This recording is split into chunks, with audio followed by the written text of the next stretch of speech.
Today I decided to give you guys a ranking of the Nightmare on Elm Street films. This review was supposed to be up yesterday, but I was busy handing out candy and having fun with my family on Halloween, so I figured I'd just give you the review a day late. This is a very fun series of films that began in 1984 and lasted all the way up until 2010. There have been talks of them bringing another film into the series, and I do hope they do that at some point. But until then, we do have 9 films to hold us over. So I figure without further ado, let's get started. Coming in at number 9 is the only film I don't own in this collection, and that would be the remake of Nightmare on Elm Street. I just don't care for this film. I think it's pure shit through and through. I think Jackie Earle Haley was a poor choice for Freddy. He's trying his best, but he just comes across as kind of gross, kind of weird, and Freddy just looks like pure shit in this movie. He looks like melted cheese, and that just doesn't jive well with Freddy. Looks like a melted cat or something, I don't know. I think it was just a terrible idea to remake a classic instead of just continuing it. Even if you got a different actor to play Freddy, I could probably get over that as long as the movie was good. But there's nothing good about the remake. Bad performances all around, really poor visuals, bad pacing. There's one interesting plot line about Freddy potentially being innocent, and they throw that away just to have him be a molester. A terrible film through and through, and one that I don't recommend.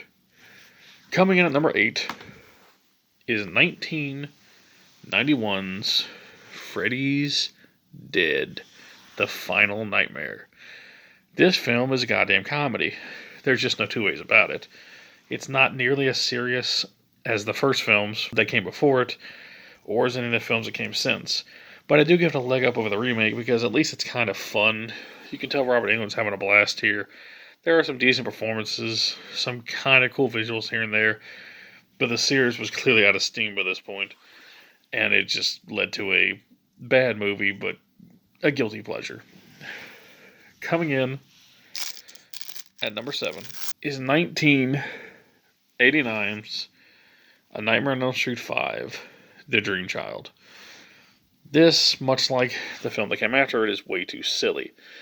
It's the 5th movie in the franchise and the last one of the 80s. It's one that I do find kind of interesting. I think it has a plot basically of Allison's child, Allison from the 4 and, well, this one, basically being possessed or taken over by Freddy. That's an interesting concept for a film, but it does lead to a kind of a slow movie. There's a few interesting kills here, but a pretty low body count.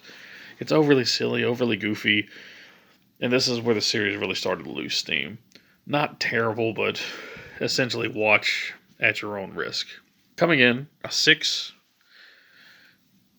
would be Nightmare on Elm Street 4, The Dream Master. This is a relatively entertaining film, but it's one that I don't love. It does have some good stuff going for it. I think that the kills are pretty interesting. I think that the special effects are really good here, and I think they do a good job. And, the soundtrack's decent, not nearly as good as 3, but it's okay. But this 1988 film is just kind of there. It feels like another entry, Freddy feels kind of silly in this one, but not too silly. But this is the first one that I say was not really great. An interesting film and one that I do enjoy, but watch and just kind of tamper your expectations. It's nothing special. Coming in at number 5 is Freddy vs. Jason. Released in 2003, Freddy vs. Jason sees Freddy going up against Jason, of course, played terribly by Ken Kirzinger. This film has one of the worst, no, not one of the worst fucking Jason Voorhees I've ever seen. It's not a god-awful film, but it is saved by one thing. Because the characters aren't interesting, the plot is kind of silly, but one thing saves this movie, and that's our boy Freddy. This was the final time Robert Englund would play the character outside of a cameo in a TV show.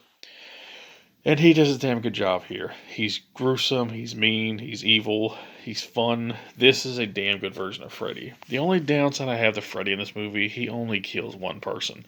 There is a story reason for that. His powers are basically weakened because he's been gone for so long. And he has to use Jason to bring his power back. Cool idea. But unfortunately, once he gets his power back, he kills one person. All in all, though, still entertaining.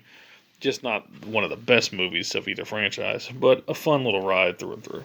Coming in at number 4 would have to be 1994's Wes Craven's New Nightmare.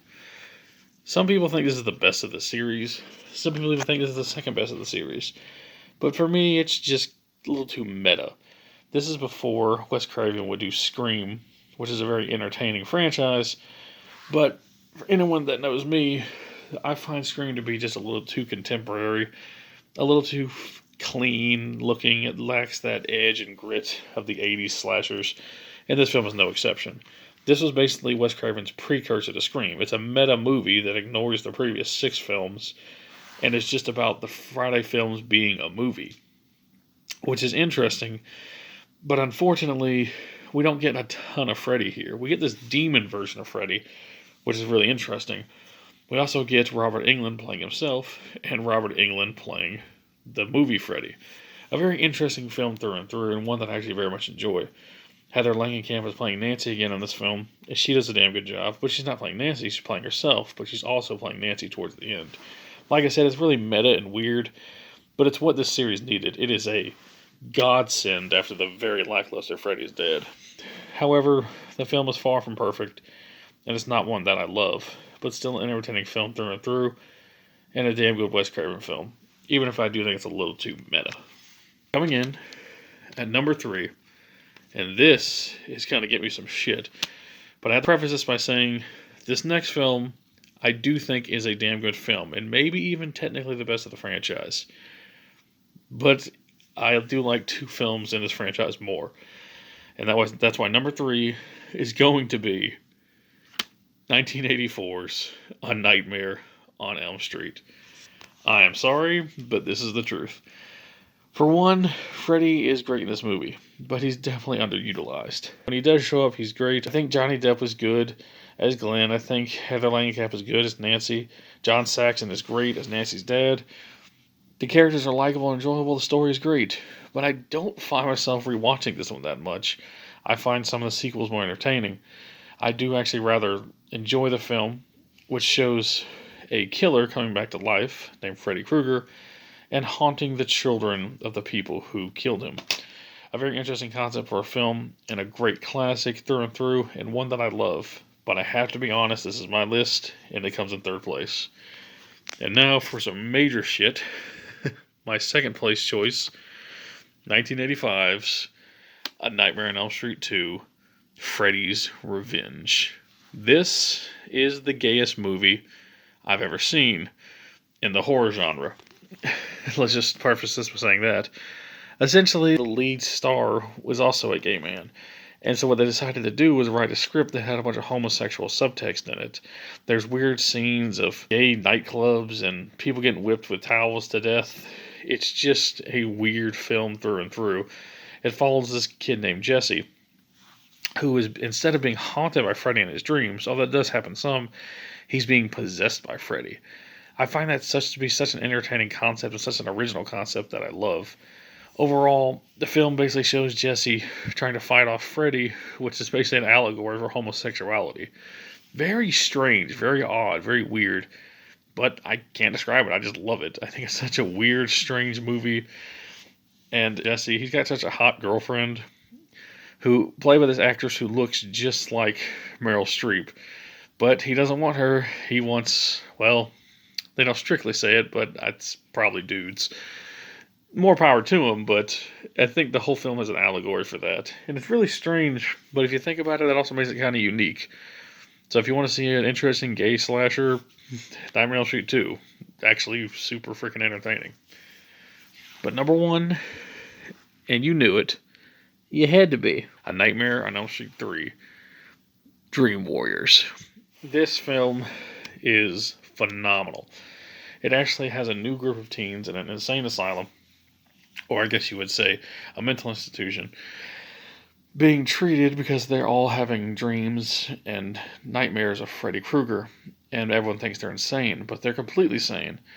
And this film also sees the return of Nancy, and it shows her return and John Saxon, her father, return, and they try to help these kids defeat Freddy Krueger once and for all.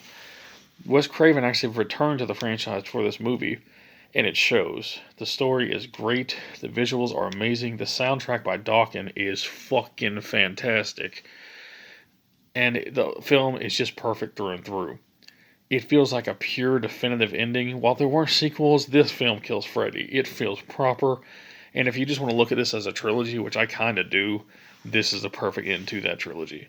You had one about Nancy and her friends, two, the subversive middle chapter, and then finally, Dream Warriors. A great film through and through, and one that I highly recommend. Well, that's my ranking, and I do thank you all for watching. Sorry this video came out a day late. I know Halloween season's over, but November 1st, close enough to October 31st. I hope you guys enjoyed the video, and if you did, leave your list down below. And peace out.